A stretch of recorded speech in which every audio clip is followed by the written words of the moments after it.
Olá, olá, queridos alunos, tudo bem? Bom, estou aqui de volta para mais uma semana de estudos. Nessa semana a gente continua as nossas discussões a respeito de sistemas de governo. A aula de hoje tem como ponto principal o parlamentarismo. Na aula passada a gente falou sobre o presidencialismo e viu que, na distinção da análise do sistema presidencialista, nós temos o presidente como aquele que vai exercer de forma unipessoal a chefia de Estado, que é a representação no âmbito internacional do Estado, e a chefia do governo, que se refere à administração pública central. Em comparação a esse sistema de governo, nós vamos estudar na aula de hoje o parlamentarismo, que, como vocês já podem imaginar, inclusive eu já falei também, o sistema parlamentarista estabelece uma divisão desse exercício de poder, sendo que a chefia de Estado será exercida por uma pessoa e a chefia de governo será exercida pelo primeiro-ministro com o seu gabinete, juntamente com o seu gabinete. É importante falar que eu falei uma pessoa e não falei o rei, porque a gente tem nas monarquias parlamentaristas a chefia de Estado sendo exercida pelo rei ou pela rainha, e a chefia de governo sendo exercida pelo primeiro-ministro junto com o gabinete. Já nas repúblicas parlamentaristas, a chefia de Estado é exercida pelo presidente da República, eleito por um mandato determinado, e a chefia de governo é exercida pelo primeiro-ministro, juntamente com o seu gabinete. Então, um ponto central dessa discussão vai ser a noção de que no parlamentarismo existe uma divisão do exercício de poder. E, historicamente, como a gente gosta de falar a respeito dessa análise histórica, a gente vai pensar de onde que veio esse sistema parlamentarista, professora. Bom, o sistema parlamentarista vem como uma resposta para se descentralizar o poder da mão dos monarcas. Isso começou a ser discutido lá em 1215, quando João Sem Terra, que era o rei da Inglaterra e era extremamente concentrador do poder nas suas mãos, porque cobrava muitos impostos, e ele se chamava João Sem Terra, inclusive porque era o sétimo na linha sucessória e achava que não ia assumir o poder e, portanto, não tinha muitas riquezas, porque todas as riquezas de sua família tinham ficado para os irmãos que o predecesseram.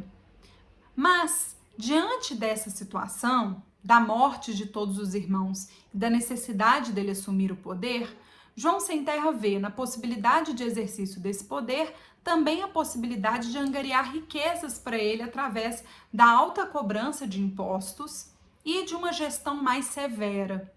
Acontece que em 1215, os nobres que estavam insatisfeitos com a gestão de João Sem Terra vão impor para ele assinar uma carta de direitos, que estabelecia uma série de direitos, evidentemente para a nobreza, mas que limitava o exercício do seu poder. A história do parlamentarismo surge a partir dessa primeira visão lá na Magna Carta do João Sem Terra, da necessidade e possibilidade de existência de um instrumento jurídico que limite o poder do rei e que estabeleça que ele não pode tudo, que ele também vai se limitar de forma legal. A Magna Carta, inclusive, ela foi importante porque ela é vista como o primeiro tratado de concessão de direitos do mundo que se tem registrado de forma positivada. Apesar de que João Sem Terra não obedeceu muito esse tratado, mas necessariamente é importante perceber que lá em 1215 já começa a se questionar na Inglaterra a possibilidade de elaboração de um sistema de governo que mantenha a tradição monárquica, mas que, de certa forma, estabeleça uma relação de representatividade popular. E foi por isso que, posteriormente, foi instituído o parlamentarismo. É importante ainda mencionar a Revolução Gloriosa em 1688, que vai ainda mais exigir do rei que obedeça a um sistema de monarquia constitucional. E a partir dessas lutas, começou a se definir que então a monarquia inglesa seria uma monarquia parlamentarista, onde o rei, no caso hoje a rainha, exerce a chefia de Estado, e o primeiro-ministro eleito pelo povo, junto com o seu gabinete, que são as pessoas que governam junto com ele, fará a chefia de governo. Diante disso, quando a gente pensa sobre as características do parlamentarismo, para facilitar a nossa análise e se tornar mais didático, a primeira característica vem dessa noção de uma organização dualística do poder executivo. O executivo vai ser composto pela chefia de Estado, que vai ser feita na monarquia pela rainha ou pelo rei, e na república pelo presidente da república. E a chefia de governo, que também faz parte do executivo, será exercida pelo primeiro-ministro de forma colegiada junto com o seu gabinete. A segunda característica vai ser a noção da colegialidade do órgão governamental. O que significa um órgão colegiado? É um órgão que, por mais que tenha um líder, como é o caso, o primeiro-ministro, as decisões são tomadas em conjunto. Então, são debatidas pelo primeiro-ministro junto com os ministros que fazem parte do seu gabinete e que foram eleitos pelo povo juntamente com ele.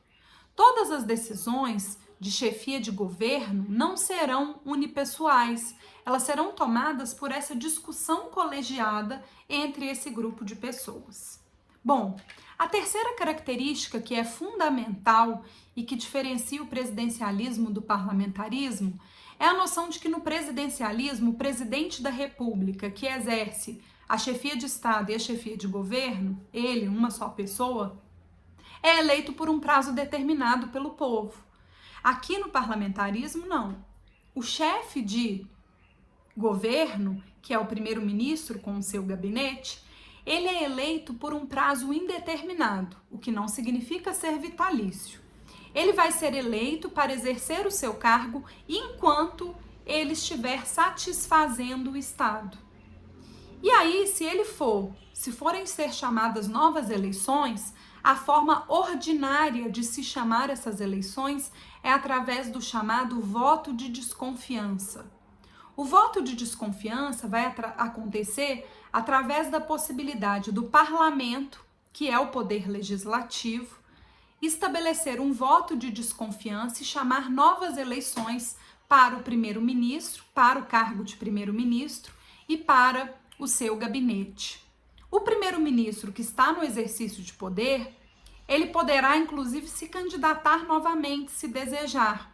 E aí, se o povo entender que ele é o melhor, ele será conduzido novamente ao cargo junto com o seu gabinete por escolha popular. O que é fundamental perceber é que esse voto de desconfiança é uma forma ordinária, ou seja, uma forma comum de chamada de novas eleições e de retirada daquele primeiro-ministro no poder, já que ele não é eleito por um prazo determinado. Então, seria o impeachment, professora, no caso do parlamentarismo? Não. O impeachment ele só acontece no presidencialismo e é uma forma extraordinária que questiona o presidente da República que tenha cometido crimes de responsabilidade, no caso do Brasil, aqueles crimes que a gente já discutiu, que estão previstos no artigo 85 da Constituição, e que podem fazer com que ele perca o seu mandato e, inclusive, fique impedido de realizar atividades políticas durante 8 anos. Aqui, o voto de desconfiança é ordinário, ou seja, não é uma coisa fora do normal. É algo comum que sempre vai acontecer quando for necessário chamar novas eleições. Entende-se aqui que o parlamento representa a vontade do povo. Então, quando se faz um voto de desconfiança, ele devolve para o povo, o parlamento devolve para o povo a possibilidade de escolher um novo chefe de Estado com o seu gabinete. E por isso, a gente teria o voto de desconfiança para dar fim ao mandato do primeiro-ministro e do grupo colegiado, do seu gabinete, e chamar novas eleições. Essa análise, inclusive, faz com que a gente conclua pela quarta característica, que é a noção de que o mandato do poder executivo, especialmente da chefia de governo, do primeiro-ministro e do seu gabinete é por prazo indeterminado. Enquanto estiver satisfazendo o parlamento e o povo também não estiver pedindo novas eleições, porque o povo pode pedir e o parlamento, ouvindo o povo, pode fazer o voto de desconfiança. Enquanto ele estiver satisfazendo e cumprindo o seu papel, ele fica no exercício do poder. Agora, é interessante porque aí a gente pensa assim, mas então ele pode fazer o que quiser? Claro que não. Inclusive vai se entender pela responsabilidade, que é a quinta característica, a responsabilidade política solidária do primeiro-ministro com o gabinete sobre as suas ações. Então, as ações que são feitas pelo primeiro-ministro e pelo gabinete necessariamente têm que ser de acordo com a lei e dentro das premissas esperadas. Caso haja algum questionamento, pode-se fazer esse voto de desconfiança e o voto de desconfiança chamará novas eleições para todos os cargos. Professora, mas por que chama responsabilidade solidária? Porque é uma responsabilidade de todos que fazem parte do gabinete e também do primeiro-ministro. Então, quando se faz um voto de desconfiança, todos são atingidos e todos os cargos serão novamente votados. Esse sistema, sexta característica, esse sistema é um sistema típico das monarquias, inclusive pelo seu histórico, por ter sido criado para trazer um elemento de escolha popular para essa gestão de Estado, já que o rei ele recebe o seu poder por uma questão hereditária, de sucessão hereditária, mas o primeiro-ministro e seu gabinete serão colocados aí na chefia do executivo como chefes de governo por meio da escolha popular. Então é uma forma de se reduzir o poder do rei e ao mesmo tempo se instituir a colocação do chefe de governo como fruto de uma escolha popular. Em regra, é das monarquias, mas é possível também ter repúblicas parlamentaristas. Exemplo, Itália e França. Então, eu teria como chefe de Estado o presidente da República, eleito por um prazo determinado, e como chefe de governo, o primeiro-ministro com seu gabinete, eleitos por prazo indeterminado e retirados através de um voto de desconfiança que chamaria novas eleições. Mas, professora, eu tô ficando cabreiro, porque quando eu penso nisso, me parece, então, que o parlamento, que é o legislativo, ele teria muito poder para retirar o executivo do poder, já que ele pode fazer um voto de desconfiança e conclamar novas eleições. Exatamente. E é por isso que a gente precisa de um contraponto ao voto de desconfiança que também estabeleça um controle do executivo para com o parlamento, para com o legislativo. Isso vai acontecer através da sétima característica, que é o direito que o poder executivo tem, seja o chefe de Estado ou o chefe de governo, primeiro-ministro com seu gabinete, de fazer a chamada dissolução do parlamento, conclamando novas eleições. Então é possível, caso aconteça ao contrário, o executivo comece a duvidar da atuação do parlamento, que haja uma dissolução do parlamento, chamando eleições gerais. E novamente, nos dois sistemas, tanto no voto de desconfiança, que chama novas eleições para primeiro-ministro e seu gabinete, quanto na dissolução do parlamento, que é o executivo chamando novas eleições para o legislativo, a gente tem circunstâncias em que se preocupa aí com uma real representatividade do povo, estabelecendo um equilíbrio e devolvendo para o povo, para a sua essência democrática, a escolha de quem vai exercer o seu poder. Então, atenção, pessoal. Primeiro, voto de desconfiança.